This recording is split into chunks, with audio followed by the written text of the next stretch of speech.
नमस्कार साथियों, मैं गजेंद्र सिंह आज आपके लाया हूँ अध्यापक भर्ती मुख्य परीक्षा ग्रेड 3 इंग्लिश सब्जेक्ट का फर्स्ट टॉपिक टेंस अर्थात इसको correct form of the verb भी कहते हैं, जो कि आपके लिए बहुत ही महत्वपूर्ण है।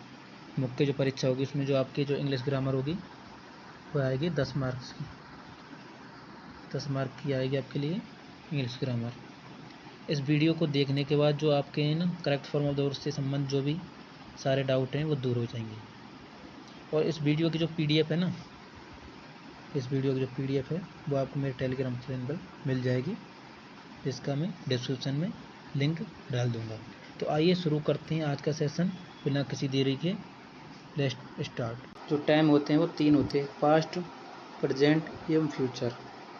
क्रिया वर्ब की 2 ही फॉर्म होती हैं, जैसे गो, वेंट, गोन है ना, इसमें गो है प्रेजेंट फॉर्म, वेंट है पास्ट फॉर्म, और जो गोन है यह है पास्ट पार्टिसिपल। इसे हम पास्ट पार्टिसिपल कहते हैं। जैसे कि उदाहरण के रूप में I am playing football tonight. I am playing football tonight अर्थात इसमें जो टेंस है वो टेंस रहेगा आपका प्रेजेंट कंटिन्यूस, और जो टाइम है ये इंडिकेट कर रहा है फ्यूचर को। टाइम और टेंस दोनों अलग अलग होते हैं, वस्तुतः टेंस 2 ही होते हैं क्योंकि वर्ब की 2 ही फॉर्म होती हैं। जैसा कि मैंने आपको बताया था ना, गो, वेंट, गोन, इसमें जो गो है वो प्रेजेंट फॉर्म है और वेंट है वो पास्ट फॉर्म है, और जो गोन है वो है पास्ट पार्टिसिपेट। 2 ही वर्ब की फॉर्म होती हैं, प्रेजेंट एवं पास्ट टेंस। जबकि जो फ्यूचर होता है ये केवल टाइम होता है, टाइम। निकटवर्ती भविष्य अर्थात नियरेस्ट फ्यूचर, निकटवर्ती भविष्य वाले वाक्य को प्रेजेंट कंटिन्यूअस टेंस में लिखा जाता है तथा फ्यूचर टाइम में बोला जाता है, जैसा कि मैंने आपको पिछले उदाहरण में बताया था। अन्य आगामी वाले वाक्य केवल प्रेजेंट इंडेफिनिट टेंस में लिखे जाते हैं और फ्यूचर टाइम का बोध कराते हैं, जैसा कि मैं आपको नेक्स्ट पार्ट में बता रहा हूँ। हाँ, तो चलते हैं हमारी नेक्स्ट स्लाइड पर। तो देखिए, ये है पहला टेंस आपका प्रेजेंट इंडेफिनिट टेंस। क्या बोला मैंने? Present indefinite tense. इसकी जो पहचान होती है वह है ता है, तिये, ते, ताऊ। अर्थात वाक्य में जैसे कि ता है, तिये, ते, ताऊ आता है तो वह जो प्रेजेंट इंडेफिनिट टेंस का वाक्य माना जाता है। रूल नंबर फर्स्ट क्या है, इसकी पहचान क्या होती है? केवल साधारण वाक्य में वर्ब की फर्स्ट फॉर्म SIS लगाते हैं, जबकि हेल्पिंग वर्ब नहीं लगाते हम। जबकि साधारण को छोड़कर अन्य वाक्यों में जैसे कि इंटरोगेटिव हो, आपका नेगेटिव हो, कोई सा भी वाक्य हो, उसमें डू या डज और वर्ब की फर्स्ट फॉर्म लगाते हैं। सिंगुलर जो सब्जेक्ट होता है, जो पुल्लिंग सब्जेक्ट होता है, उसके साथ हम लगाते हैं डज, तथा जो प्लूरल सब्जेक्ट होता है उसके साथ लगाते हैं हम डू। समझ में आया? अर्थात सिंगुलर सब्जेक्ट के साथ डज तथा प्लूरल यानी कि बहुवचन सब्जेक्ट यानी कर्ता के साथ डू लगाते हैं। Rule number second, habitual actions अर्थात आदतन क्रियाएं, साइंटिफिक फैक्ट्स वैज्ञानिक तथ्य या प्रमाण, यूनिवर्सल ट्रुथ सार्वभौमिक सत्य, और जोग्राफिकल ट्रुथ भौगोलिक सत्य के साथ हम प्रेजेंट इंडेफिनिट टेंस का प्रयोग करते हैं। जैसे कि इसमें देखिए, पहले जो सेंटेंस है the sun rises in the east, rise दे रखा है, तो इसमें हमको क्या दिखाई दे रहा है कि सूर्य है जो पूर्व से ही उदय होता है, तो ये क्या है? सार्वभौमिक सत्य है, तो इसलिए इसमें राइजेज यानी कि एस फॉर्म आ जाएगी। सेकंड है जो water boils at 100 degree Celsius अर्थात जो पानी होता है वह 100 डिग्री सेंटीग्रेड पर गर्म होता है, यह भी एक क्या है? साइंटिफिक फैक्ट है।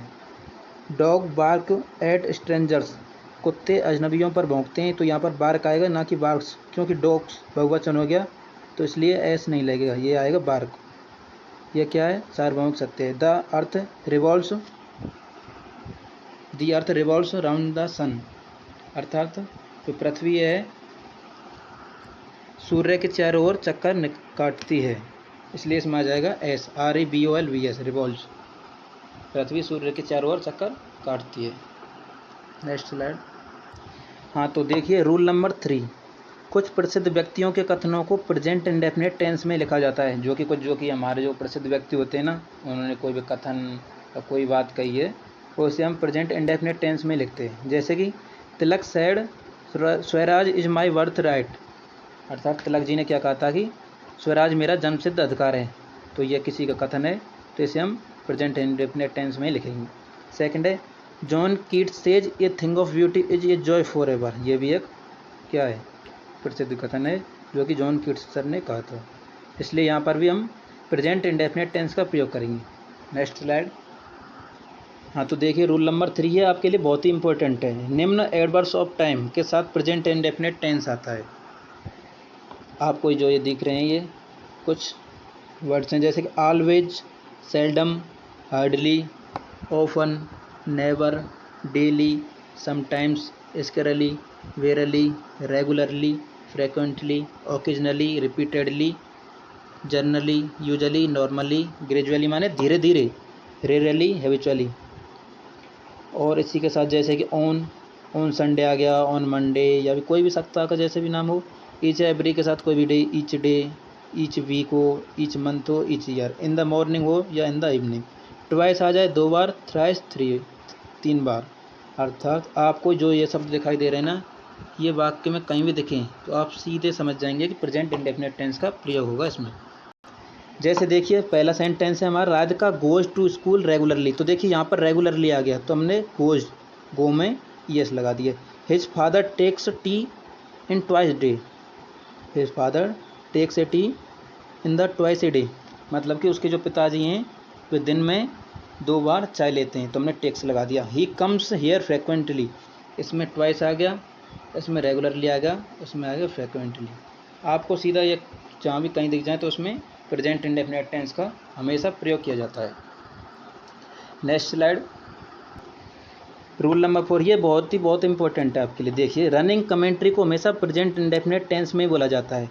रनिंग कमेंट्री अर्थात जैसे कि ये जो हमारे जो क्रिकेट मैच होते हैं, जो लाइव होते हैं ना, तो इनकी कमेंट्री की जाती है, उसको हमेशा प्रेजेंट इंडेफिनिट टेंस में ही बोला जाता है। जैसे कि आपका एग्जाम्पल नंबर 1 देखिए, Dhoni hits the ball and goes out the ground for 6 run. मतलब कि धोनी ने हिटमा ने मारा बॉल को एंड गोज, और जो गेंद है वो 6 रन के लिए बाहर चली गई, तो ये आ गया hits. Captain Sardar Singh takes guard and passes the ball for a goal. Goal के लिए ये बॉल पहुंच गई है। तो यहाँ पर भी देखिए रनिंग कमेंट्री होती है ना, वो हमेशा प्रेजेंट इंडेफिनिट टेंस में ही बोली जाती है, जैसा कि मैंने आपको दोनों एग्जाम्पल से समझा दिया है। अब आपका है रूल नंबर 5, ये भी बहुत ही इंपॉर्टेंट है। न्यूज़पेपर हेडलाइंस हमेशा प्रेजेंट इंडेफिनिट टेंस में लिखी जाती हैं। न्यूज़पेपर की जो हेडलाइन होती है ना, वो हमेशा प्रेजेंट इंडेफिनिट टेंस में लिखी जाती हैं। एग्जाम्पल नंबर 1 देखिए, जैसे Anna Hazare sits on hunger strike on 24 July. मतलब कि अन्ना हजारे सिट्स वन बैठे ऑन हंगर स्ट्राइक, भुखमरी की स्ट्राइक पर ऑन 24 जुलाई पर। मतलब कि हमारी एक न्यूज़पेपर की कटिंग लगा लो, आप इसे हेडलाइन लगा लो। तो इसमें जो हमेशा जो प्रयोग किया जाएगा वो किसका किया जाएगा, प्रेजेंट इंडेफिनिट टेंस का ही। जैसे कि इंडिया विंस वर्ल्ड कप इन 2011। तो इंडिया है उसने सन 2011 में वर्ल्ड कप जीता। तो इसकी जो कमेंट्री है, मतलब कि जो न्यूज़पेपर में जो हेडलाइन आती हैं या वो सभी आपकी किस में आएंगी, प्रेजेंट इंडेफिनिट टेंस में। इंडिया विंस वर्ल्ड कप इन 2011, इसमें एस आ गया, सिट्स वाले में इसमें एस आ गया, विन की सिर्फ, विन में S, wins. Next slide. Proverbs and idiom phrases हमेशा प्रेजेंट इंडेफिनिट टेंस में लिखी जाती हैं। कहने का मतलब क्या है कि जो हमारे लोकोक्ति और मुहावरे होते हैं ना, वो हमेशा प्रेजेंट इंडेफिनिट टेंस में ही लिखे जाते हैं। जैसे honesty is the best policy, मतलब कि ईमानदारी है वह बहुत अच्छी पॉलिसी है। इसको हम प्रेजेंट इंडेफिनिट टेंस में इंडिकेट करेंगे, क्योंकि प्रोवर्ब्स एंड आइडम जो फ्रेज होते हैं उसके साथ हमेशा प्रेजेंट इंडेफिनिट टेंस का प्रयोग किया जाता है। ऑल दैट ग्लिटर्स, नेक्स्ट देखिए, all that glitters are not gold. सभी चमकने वाली धातुएं सोना नहीं होती। बिल्कुल सही बात है। मतलब कि जो लोकोक्ति हो गया, आपका मुहावरे हो गया, वो सारे के सारे किस में आएंगे, प्रेजेंट इंडेफिनिट टेंस में। अब देखिए नेक्स्ट रूल नंबर 7, ये बहुत अच्छा है। पूर्व नियोजित कार्यक्रम, अर्थात जो कि पूर्व नियोजित, जो पहले से जो नियोजित कार्यक्रम होते हैं ना, या कोई समय सारणी होती है, टेबल होती है, उनमें हमेशा उसमें हमेशा प्रेजेंट इंडेफिनिट टेंस का प्रयोग किया जाता है। जो पहले से जो डिसाइड कार्यक्रम होते हैं, या फिर कोई टेबल वगैरह होती है, तो उसमें हमेशा प्रेजेंट इंडेफिनिट टेंस का प्रयोग किया जाता है। जैसे कि example number 1, the Marudhar express arrived at platform number 1 at 8:30 AM। जो मरुधर एक्सप्रेस है वह पहुँचेगी प्लेटफॉर्म नंबर 1 पर 8:30 बजे। इस वाक्य में जो टाइम है वो फ्यूचर में है और टेंस है वो प्रेजेंट है। जो टाइम है वो फ्यूचर का है और टेंस है उसमें प्रेजेंट इंडेफिनिट का प्रयोग किया है। Mister Rahul Gandhi arrived at Jaipur. Mister Rahul Gandhi arrived माने पहुंचेंगे, एट जयपुर माने जयपुर में, एट नेक्स्ट वीक मतलब आने वाले सप्ताह। तो वही है कि टाइम इसमें फ्यूचर का है लेकिन टेंस प्रेजेंट का प्रयोग किया जाता है इसमें, मतलब प्रेजेंट इंडेफिनिट। ऐसे ही आपका नेक्स्ट एग्जाम्पल है, क्या है, आवर स्कूल ओपन्स फ्रॉम 1 जुलाई, मतलब कि हमारे जो विद्यालय हैं ओपन्स खुलेंगे 1 जुलाई से। तो सभी में देख लिया आप, अराइव्ड फर्स्ट फॉर्म है, इसमें देख लो अराइव्ड फर्स्ट फॉर्म है, ओपन्स फर्स्ट फॉर्म है, मतलब कि जो पूर्व नियोजित कार्यक्रम होते हैं उनमें हमेशा वर्ब की फर्स्ट फॉर्म अर्थात प्रेजेंट इंडेफिनिट टेंस का प्रयोग किया जाता है। Next slide. हाँ तो देखिए ये रूल नंबर 8 है, ये बहुत ही इंपॉर्टेंट है आपके लिए। इसमें क्या है देखिए, ओपन कंडीशनल सेंटेंस में एक क्लॉज फ्यूचर इंडेफिनिट में तथा दूसरा प्रेजेंट इंडेफिनिट टेंस में लिखा जाता है। मतलब कि जो शर्त सूचक वाक्य होते हैं ना, उसमें जो क्लॉज होते हैं तो एक तो उसमें फ्यूचर इंडेफिनिट में आता है और दूसरा आता है प्रेजेंट इंडेफिनिट टेंस में। जैसे कि example number first, if he works hard he will pass. यदि वो कठिन परिश्रम करता तो पास हो जाता। तो इसमें एक साइड में तो आ रही है क्या, एक साइड आ रहा है इसमें फ्यूचर इंडेफिनिट और एक साइड आ रहा है इसमें प्रेजेंट इंडेफिनिट। देख लो वर्क्स। ऐसे ही if he runs fast he will catch the train, वही है इसमें रन्स आ गया प्रेजेंट इंडेफिनिट और ये आ गया विल कैच आ गया क्या, फ्यूचर इंडेफिनिट। तो देखिए दोबारा से एक बार दोबारा मैं आपके लिए बता देता हूँ। ओपन कंडीशनल जो सेंटेंस होते हैं अर्थात जो शर्त सूचक वाक्य होते हैं ना, जिनमें शर्त दी जाती है, उसमें एक क्लॉज होता है वो फ्यूचर इंडेफिनिट में होता है तथा दूसरा जो होता है वो प्रेजेंट इंडेफिनिट टेंस में होता है। इफ़ ही वर्क्स हार्ड, इसमें देखो वर्क्स फर्स्ट फॉर्म आ गई और इसमें विल पास, इसमें हो गया फ्यूचर इंडेफिनिट में। ऐसे इसमें देखिए इफ़ ही रन्स, इसमें फर्स्ट फॉर्म आ गई रन्स, इधर आ गया विल कैच, मतलब कि फ्यूचर इंडेफिनिट टेंस। आगे समझ में आपकी। Next slide. अगर आपका कोई डाउट हो तो बता सकते हो, ऐसी कोई बात नहीं। रूल नंबर 9, आज्ञार्थक वाक्य अर्थात कि इम्पेरेटिव जो सेंटेंस होते हैं और उसमें हमेशा प्रेजेंट इंडेफिनिट टेंस का ही प्रयोग किया जाता है। जो हमारे आज्ञार्थक वाक्य होते हैं, जैसे कि आपने पढ़ा होगा ओपन द डोर, दरवाजे को खोलो, तो इसमें हमेशा वर्ब की फर्स्ट फॉर्म आती है। जैसे देख लो ओपन द डोर, इसमें ओपन है जो वर्ब की फर्स्ट फॉर्म आई है। अब जो रूल नंबर 10 है इसको देखिए आप ध्यान से। हियर व देयर का प्रयोग एक्शन इज इन प्रोग्रेस अर्थात जो कार्य प्रगति पर है के अंतर्गत होता है। इसका फॉर्मूला क्या है, हियर हो, देयर हो प्लस वर्ब की फर्स्ट फॉर्म हो और नाउन हो, या फिर हियर और देयर में से कोई एक हो प्लस प्रोनाउन हो या वर्ब की फर्स्ट फॉर्म हो। यह एक्शन इज इन प्रोग्रेस होता है, मतलब कि कार्य प्रगति पर है। तो देखिए इसमें example number first, here comes the bus, come is coming, comes Oval, इनमें से क्या आएगा, कम्स आएगा, क्योंकि हियर और देयर का प्रयोग अगर कार्य प्रगति के अर्थ में होता है तो उसमें प्रेजेंट इंडेफिनिट टेंस का प्रयोग किया जाता है। Next slide.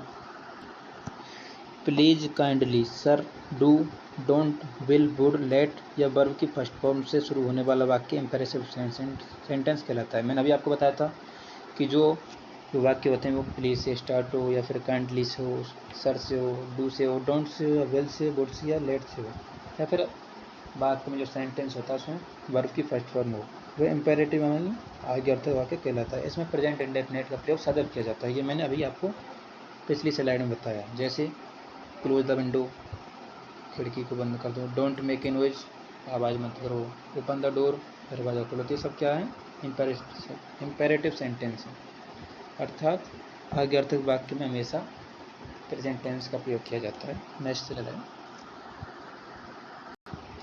हाँ तो देखिए अब आपका है सेकंड आ गया प्रेजेंट कंटिन्यूअस टेंस। इसकी जो पहचान होती है वो रहा है, रही है, रहे, हुआ है, हुई है, हुए। मतलब हिंदी में जो इसकी पहचान होती है, जिस वाक्य में मोहन पढ़ रहा है, सीता पढ़ रही है, वे पढ़ रहे हैं, हुआ है, हुई है, हुए हैं, ये सभी क्या इंडिकेट करते हैं कि प्रेजेंट कंटिन्यूअस टेंस का आपका वाक्य है। इसकी जो हेल्पिंग वर्ब होती हैं वो क्या होती हैं, देखिए इज, एम और आर। इज, एम, आर होंगी प्लस वर्ब की फर्स्ट फॉर्म में आईएनजी का प्रयोग होता है। वर्ब की जो फर्स्ट फॉर्म होती है इसमें आईएनजी का प्रयोग हमेशा होता है। रूल नंबर फर्स्ट आप देखिए, टू इंडिकेट हैबिचुअल एक्शन, मतलब कि इंडिकेट मान क्या होता है, दर्शाना, आदतन कार्य को दर्शाना। इसका प्रयोग तो होता है प्रेजेंट इंडेफिनिट में। मैंने आपको पिछली स्लाइड में बता दिया था कि यदि कोई हैबिचुअल एक्शन हो तो उसमें प्रेजेंट इंडेफिनिट। लेकिन टू इंडिकेट अनयूजुअल एक्शन, अगर अनयूजुअल जो एक्शन होगा तो उसमें प्रेजेंट कंटिन्यूस का प्रयोग करते हैं। जैसे आप एग्जांपल देख लीजिए, he always sits at the back of the class but today sitting in the first row या फ्रंट रो, कुछ भी कह सकते हो इसको, फर्स्ट रो कर लो या फ्रंट रो। ऑलवेज आ गया तो इसमें सिट्स आ गया, क्योंकि ऑलवेज दिखाई दे रहा है तो ये प्रेजेंट इंडेफिनिट में हुआ। मैंने आपको बताए थे वो वर्ड्स बताए थे। लेकिन इसमें क्या है, ही ऑलवेज सिट्स, वह हमेशा बैठता है back of the class, class में लास्ट में बैठता है अर्थात पीछे बैठता है। लेकिन आज टुडे, टुडे आ गया आज, is sitting in the class front row, मतलब आज वो क्लास में सबसे आगे बैठा है। तो क्या हो गया, अनयूजुअल एक्शन है, इसमें हमेशा प्रेजेंट कंटिन्यूअस टेंस का प्रयोग किया जाता है। Rule number 2, verb plus present continuous, जैसे कि लुक और ये है ना, जो ये होता है विस्मयबोधक चिन्ह, पूर्ण विराम और उसके नीचे बिंदी, ये होता है विस्मयबोधक चिन्ह। लुक्स समवन इज क्राइंग, तो उसके साथ भी क्या होगा, प्रेजेंट कंटिन्यूअस टेंस का प्रयोग किया जाएगा।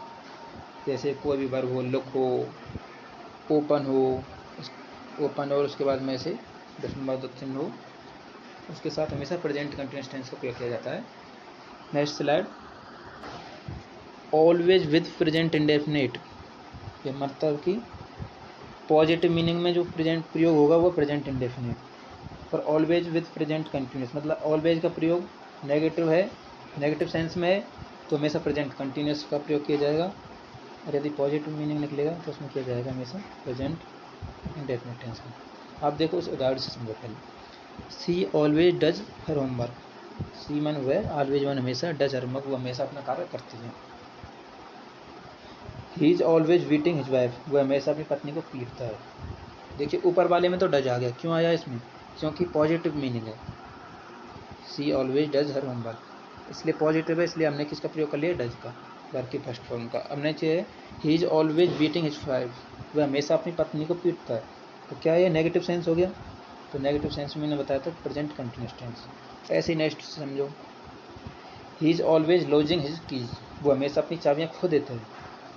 ऑलवेज तो आया है, लेकिन क्या है, नेगेटिव सेंस में। मैंने बताया था ऑलवेज दोनों में आएगा, प्रेजेंट इंडेफिनिट में भी आएगा, कंटिन्यूस में भी आएगा। लेकिन अगर नेगेटिव सेंस है तो उसमें हमेशा किसका प्रयोग किया जाएगा, आप बताइए, प्रेजेंट कंटिन्यूस में। ऐसे आप देखिए next, he is always think, he is always drinking, वो हमेशा ड्रिंकिंग मान शराब पीता है, पीता है या काढ़ा शराब पीता है। ऑलवेज आ गया, वर्ब की फर्स्ट फॉर्म का प्रयोग बिल्कुल नहीं किया जाएगा, क्योंकि ये है क्या है, मैंने अभी आपको बताया था, अगर नेगेटिव क्या होता है, नेगेटिव सेंस हो तो हमेशा किसका प्रयोग किया जाएगा, प्रेजेंट कंटिन्यूअस का। लेकिन अगर पॉजिटिव होगा तो हमेशा प्रेजेंट इंडेफिनिट टेंस का प्रयोग किया जाएगा। अब आप देखिए रूल नंबर 4, निम्न एडवर्ब ऑफ टाइम के साथ प्रेजेंट कंटिन्यूअस टेंस आता है। मतलब ये क्या है, एक तरह से आपको इंडिकेट करते हैं, सूचक शब्द मान लो आपने, जैसे कि नाउ, एट दिस टाइम हो गया, एट दिस मोमेंट हो गया, स्टिल हो गया, दीज डेज हो गया, एट दिस इंस्टेंट। मतलब कि ये जो सूचक शब्द है ना, आपको बात में कहीं भी आपको दिखाई दे जाए तो हमेशा उसमें किसका प्रयोग किया जाएगा, उसमें प्रयोग किया जाएगा प्रेजेंट कंटिन्यूअस, हमेशा प्रयोग किया जाएगा प्रेजेंट कंटिन्यूअस टेंस का। आपको कहीं भी वाक्य में दिखाई दे जाए, जैसे कि नाउ हो गया, एट दिस टाइम हो गया, एट दिस मोमेंट हो गया, स्टिल हो गया, दीज डेज हो गया, एट दिस इंस्टेंट, मतलब आपको ये सभी सूचक वर्ड कहीं भी दिखाई दें तो आपको जो प्रयोग करना है वो किसका करना है, प्रेजेंट कंटिन्यूअस टेंस। देखिए आप एग्जाम्पल से समझिए, they are talking to him at this time, देखो मैंने बताया था अभी, एट दिस टाइम आ गया, सूचक शब्द आ गया एट दिस टाइम, सीधा दे है, बहुवचन शब्द आर टेकिंग हो गया। आई सी द वर्ड नाउ, इसमें हो जाएगा सी। अब आप बोलोगे कि इसमें एम सिंग क्यों नहीं हुआ, इसका भी मैं आपको कार्ड बताऊंगा, नीचे आपको नोट लिखा हुआ है उसमें बताऊंगा। जैसे थर्ड एग्जाम्पल होगा, do you hear me now, जैसे कि इसमें नाउ आ गया, ये इंडिकेट किसको करता है प्रेजेंट कंटिन्यूअस टेंस। लेकिन इसमें ये क्यों नहीं आया, आर हियरिंग क्यों नहीं आया, इसका जो है नोट देखिए आप ध्यान से। अगर स्टेटिव वर्ब हो के साथ प्रेजेंट कंटिन्यूस टेंस का स्टेटिक वर्ब हो और प्रेजेंट कंटिन्यूस का एडवर्ब ऑफ टाइम, मतलब कोई भी इनमें से हो, नाउ हो, एट दिस टाइम हो, एट दिस मोमेंट हो, कोई हो, होने पर भी is am are plus I N G का प्रयोग नहीं होता है। मतलब कि स्टेटिव वर्ब आ गई, जैसे कि आपकी स्टेटिव वर्ब क्या होती हैं, जैसे हियर हो गया, सी हो गया, लव हो गया, या क्या होती हैं आपकी स्टेटिक वर्ब्स। वीडियो के अंत में आपको स्टेटिक वर्ब सभी लिखा दूंगा। मतलब क्या कह रहा है हमारा नोट देखिए, स्टेटिक वर्ब के साथ प्रेजेंट कंटिन्यूस टेंस का एडवर्ब ऑफ टाइम, मतलब इनमें से कोई भी शब्द हो और एजेएमआर हो प्लस आईएनजी हो, मतलब कंटिन्यूस फॉर्म का प्रयोग नहीं होता, केवल फर्स्ट फॉर्म में काम में आती है। जैसे आप देख सकते हो इसमें डू हियर आया है, इसमें ओनली सी आया है, मतलब कि स्टेटिक वर्ब हो तो प्रेजेंट इंडेफिनिट टेंस का प्रयोग किया जाएगा, ना कि कंटिन्यूस टेंस का। तो जो स्टेटिक वर्ब है मैं आपको वीडियो के अंत में सभी लिखा दूंगा। Next slide. अब है आपका प्रेजेंट परफेक्ट टेंस, जिसकी पहचान क्या होती है देखिए, जैसे कि चुका है, चुकी है, चुके हैं, लिया है, दिया है, किया है। जिन वाक्यों के अंत में चुका है, चुकी है, चुके हैं, लिया है, दिया है, किया है, इसकी जो हेल्पिंग वर्ब क्या होती हैं देखिए, हैज या हैव। हैज का प्रयोग तो होता है सिंगुलर में, आपको बता दूं, और जो हैव होता है उसका प्रयोग किया जाता है प्लूरल में। प्लस वर्ब की थर्ड फॉर्म, ये ध्यान रखना, वर्ब की हमेशा क्या आएगी, वर्ब की थर्ड फॉर्म आएगी इसमें। रूल नंबर फर्स्ट देखिए, to indicate the result of past action, मतलब कि इंडिकेट मन होता है दर्शाना, the result of past action, मतलब पास्ट एक्शन का जो परिणाम होता है, रिजल्ट होता है, उसको दर्शाने के लिए प्रेजेंट परफेक्ट आएगा। To indicate the time of past action, लेकिन टाइम ऑफ पास्ट एक्शन, लेकिन पास्ट एक्शन आएगा ना, रिजल्ट आएगा उसमें, मतलब कि किसी परिणाम को दर्शाना होगा तो प्रेजेंट परफेक्ट, लेकिन पास्ट इंडेफिनिट का प्रयोग कहाँ होगा, टाइम ऑफ पास्ट एक्शन। जैसे कि आप एग्जाम्पल से समझिए, एग्जाम्पल समझिए आप, example number first, I have done my M A. Second है, I have passed my class 10th। अब इसमें देखिए दोनों हैं, जो पहले वाले फर्स्ट हैं ये क्या है, इसमें प्रेजेंट परफेक्ट का प्रयोग किया गया है। क्यों किया गया है इसका कारण मैं बताता हूँ आपको।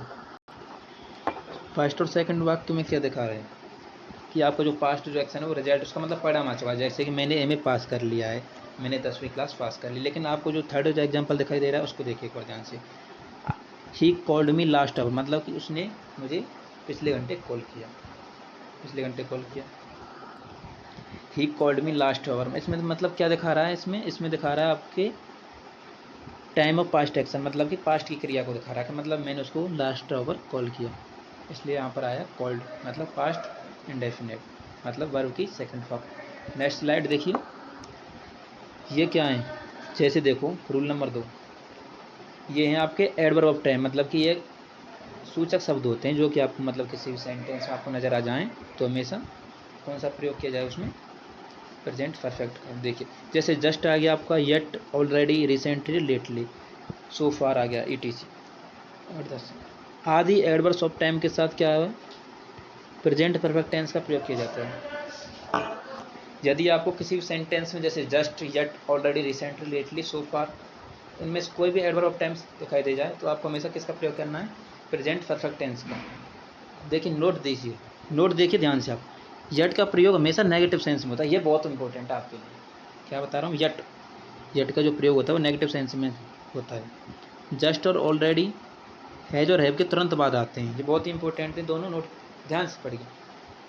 आप इन्हें एग्जाम्पल समझिए, जैसे कि ही हैज़ नॉट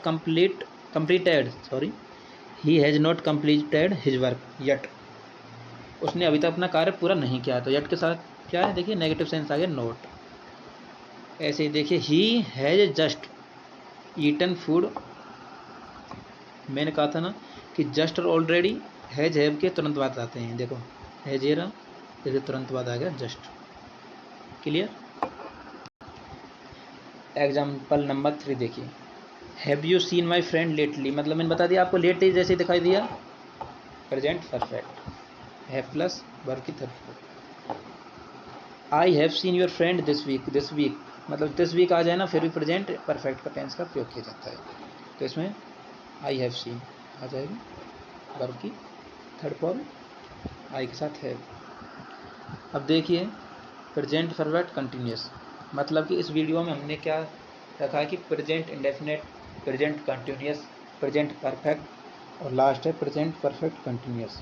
इसमें क्या कि हमने जो फर्स्ट वीडियो बनाई उसमें 4 टेंस ले लिए हैं।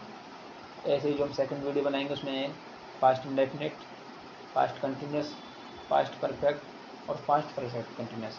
ऐसे ही एक वीडियो और हम बनाएंगे आपके लिए नेक्स्ट, इसकी correct form of the verb की। उसमें future indefinite, future continuous, future perfect continuous और फ्यूचर परफेक्ट कंटिन्यूस।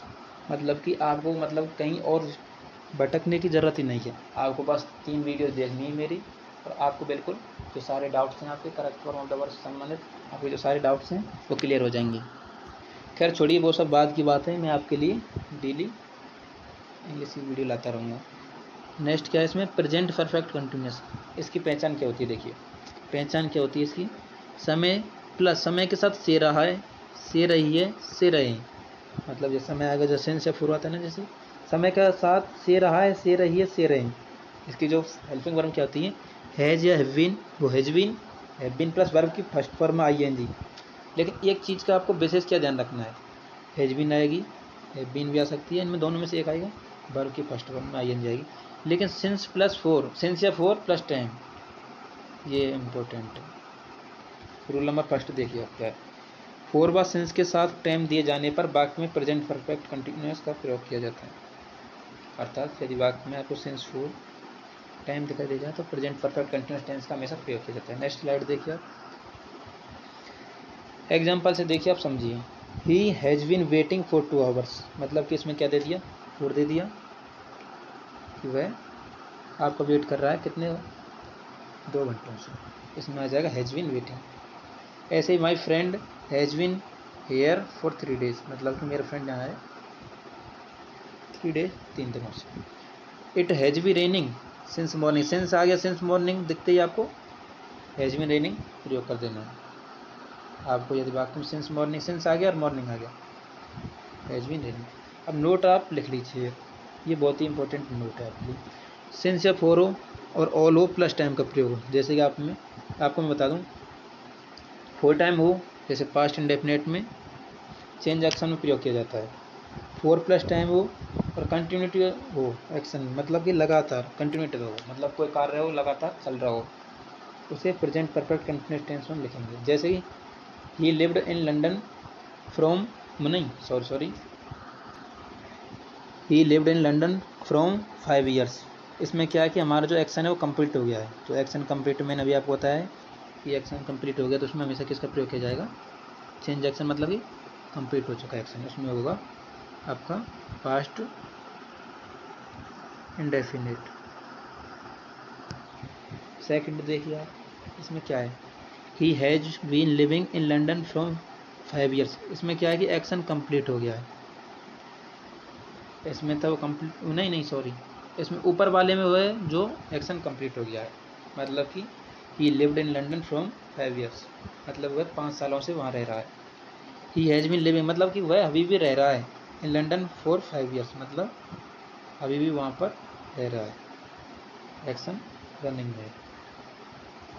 इस वीडियो का आपको जो PDF है जो आपको मेरे टेलीग्राम चैनल पर मिल जाएगी। नेक्स्ट स्लाइड देखिए आप, 2 कार्य वाले वाक्यों में एक कार्य जो वर्तमान समय में जारी है उसके साथ प्रेजेंट परफेक्ट एवं बाद वाले वाक्य में प्रेजेंट पास्ट इंडेफिनेट आता है, मतलब कि जैसे कि 2 कार्य हो रहे हैं जिसमें एक कार्य है जो वर्तमान समय में जारी है, उसमें तो आप प्रेजेंट परफेक्ट का प्रयोग करेंगे, और जो सेकंड जो आएगा सेंटेंस उसमें आप पास्ट इंडेफिनेट टेंस का प्रयोग करेंगे। देखिए कैसे, एग्जाम्पल है, I have not seen her since she got married, मैंने उसको तब से नहीं देखा जब से उसकी शादी हुई है, तो इसको आप नोट समझिए। वेयर या देयर हो, where there is a static verb, present perfect continuous is not used, any present perfect tense comes. I have known, मैं उन्हें जानता हूँ, मैं उसे जानता हूँ, हिम फॉर 5 ईयर्स। आप क्या कहेंगे कि इसमें हैव नोन क्यों आया है, जबकि इसमें 4 दे रखा है और 5 ईयर्स भी दे रखा है, मतलब कि क्यों आया, इसका कार्ड देखने से, जब वाक्य में स्टैटिक वर्ब हो तो सिंस प्लस 4 प्लस टाइम होने पर भी प्रेजेंट परफेक्ट टेंस का प्रयोग किया जाता है। मैंने आपको बताया कि जब वाक्य में स्टेटिव वर्ब हो और सिंस प्लस टाइम हो या फिर 4 प्लस टाइम हो तो उसमें प्रेजेंट परफेक्ट टेंस का प्रयोग किया जाता है। जैसे रूल नंबर 3 देखो आप, ही has called me 5 times since morning. उसने मतलब कि मुझे 5 बार कॉल कर लिया है सुबह से। तो उसमें क्या है, प्रेजेंट परफेक्ट। लेकिन इसमें क्या है, he has been calling me since morning. अगर टाइम्स आ जाए, he has called me 5 times, मतलब टाइम्स आ जाए तो सीधा समझ जाए प्रेजेंट परफेक्ट में पहुंच गया। लेकिन he has been calling me since morning, इसमें टाइम्स नहीं देख रहा है, इसमें टाइम्स नहीं दे रखा है। मतलब उसने 5 बार कॉल कर लिया है, उसने मेरे को 5 बार कॉल कर लिया है, तो सीधा पहुंच जाएगा प्रेजेंट परफेक्ट में। He has been calling me since morning, since morning आते हैं आपको क्या, प्रेजेंट परफेक्ट कंटिन्यूस का आपको प्रयोग करना है।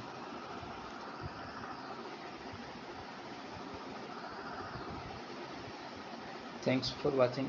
यदि आपको मेरी वीडियो पसंद आई हो, यदि